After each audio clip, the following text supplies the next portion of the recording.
আর ও বলছে যে আমার ছাড়া ও যাইবে না, এই জন্য বিয়েটা দেওয়া হয়েছে।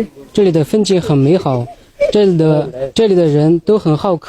প্রতিটা মেয়েরই বাবার বাড়ি ছাড়তে অনেকটা কষ্ট লাগে, ঠিক আমার আর তো একটু বেশি কষ্ট লাগবে, কেন আমি দেশ ছেড়ে যাবো। আমাদের এই ভোলাতে এই সর্বপ্রথম মনে হয়, আমি যতটুকু জানি যে চীনের একজন নাগরিক আমাদের এই বাংলাদেশে বিয়ে করছে। উনি বাংলাদেশ বলতে নুডলস পছন্দ করে, ফল খায় আর গোস্ত খায় বেশি, মাছ একটু কম খায়।